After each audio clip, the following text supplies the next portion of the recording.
आप यहाँ हॉस्पिटल में? सब खैरियत है ना? नहीं, वो सामिया चकरा कर गिर गई थी, बस उसे लेकर आई हूँ हॉस्पिटल। क्या? वो ठीक तो है ना? आप अकेली हैं या कोई आपके साथ आया है? नहीं बेटा, किरण है मेरे साथ। वो दवाइयाँ और ड्रिप लेने के लिए गई है, अपनी सास के साथ आई है। अम्मी ये ले मैं ड्रिप और हाँ, मैं ये देकर आती हूँ।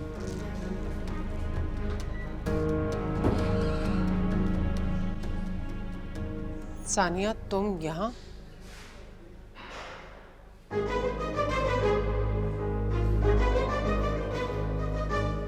अम्मी मैं जरा आप ही को देख के आती हूँ। किरण, अगर तुम्हें ज्यादा देर लग रही है तो मैं घर चली जाती हूँ। हाँ जैसा आपको ठीक लगे। वैसे भी देर तो हो जाएगी, मैं खुद ही आ जाऊंगी। ये पता नहीं अभी क्या होना है, डॉक्टर्स। नहीं नहीं, ड्राइवर मुझे छोड़कर तुम्हें पिक करने के लिए आ जाएगा, और कोई इमरजेंसी हो तो प्लीज मुझे इन्फॉर्म कर देना। मैं आप ही को देख के आई।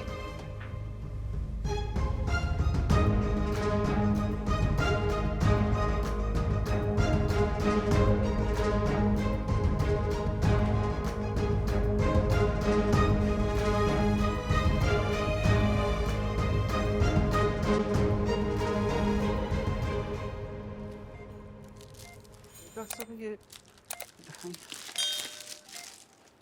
क्या हो गया मेरी बेटी को? ठीक है ना ये? मुबारक हो, ये प्रेग्नेंट है। क्या?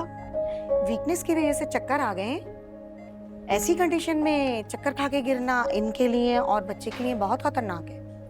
अभी तो सब कुछ ठीक है ना? बच्चा ठीक है ना? जी सब ठीक है, बस आप इनका ख्याल रखें और इनकी डाइट पे तवज्जो दें। आप बिल्कुल फिक्र मत करें, मैं खुद ख्याल रखूंगी अपनी बेटी का। इनके हस्बैंड कहाँ हैं? वो तो मुल्क से बाहर होते हैं। क्या कोई परेशानी है? नहीं, कोई परेशानी की बात नहीं है, बस मैं इनके कुछ टेस्ट करवाना चाहूंगी, वो आप करा लें। उसके बाद आप इन्हें घर ले जा सकते हैं। ठीक ठीक है ना? ठीक है, बहुत शुक्रिया, बहुत शुक्रिया। सामिया,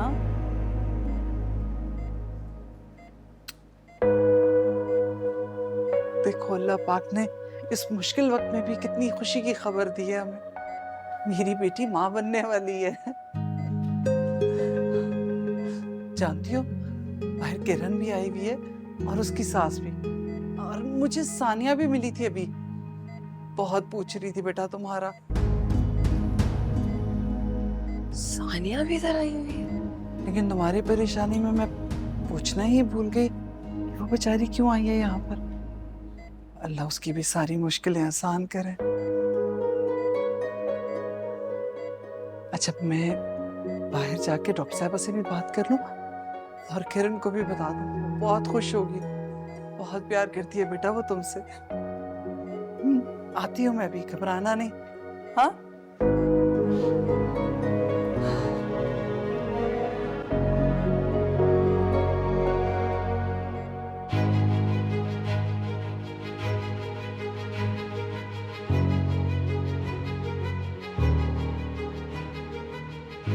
मैं जरूर से ये एक्सपेक्ट नहीं कर रही थी। इतनी मिन्नतें करके 50 कॉल्स करके मुझे बुलाया और फिर मुझे एक्सक्यूज दे रहा है कि शादी करना मेरी मजबूरी थी। लेकिन उस लड़की को घर लाना तो उसकी मजबूरी नहीं थी ना। तुम दोस्त के नाम पे धब्बा हो। तुम तो मेरी अपनी थी ना किरण। तुम्हें दोस्त नहीं अपनी बहन समझती थी मैं, लेकिन तुम तो आस्तीन का सामने के लिए तुमने मुझे ही रख लिया, वो भी इस घटिया इंसान को भी। तुम्हें फंसी को क्या लगता है कि तुम लोग की धमकियों से मैं डर जाऊंगी? तुम गलत समझ रही हो। जाओ यहाँ से।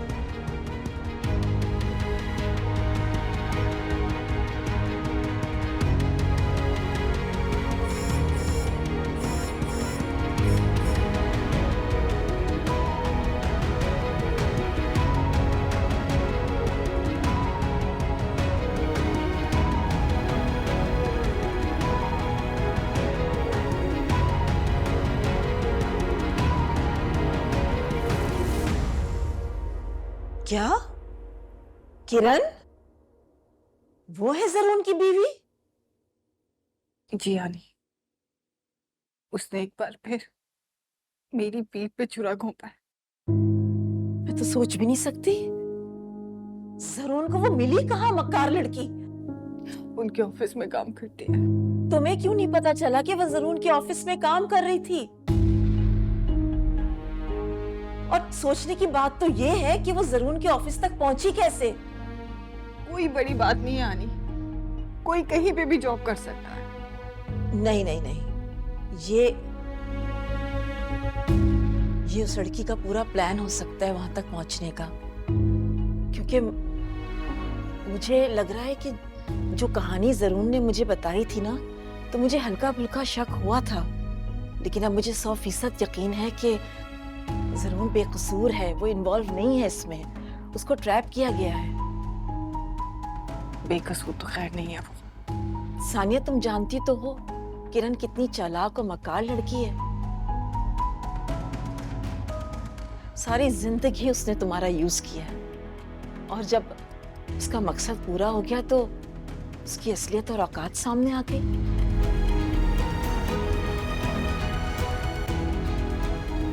कहीं फंसी तो इस सब में इन्वॉल्व नहीं है? मुझे कुछ समझ नहीं आ रहा, कुछ समझ नहीं आ। अच्छा बेटा, रो तो नहीं ना, खामोश हो जाओ, शाबाश। मुझे लगता है कि फसी ने तुमसे बदला लेने के लिए ना किरण को और जरून को मिलवाया है, ट्रैप किया है उन्हें। एक बात बताऊं, कसूर तुम्हारा भी है। ना तुम मुझे रोक पाई, ना जरून को।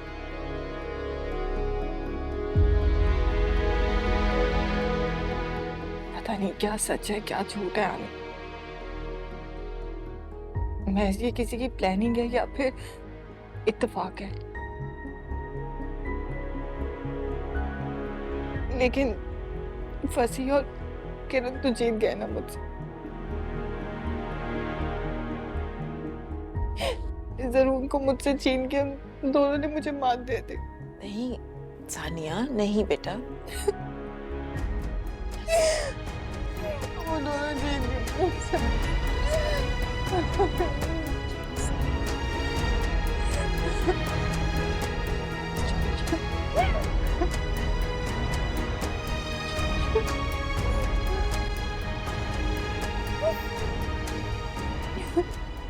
मुझको रहता है जिंदगी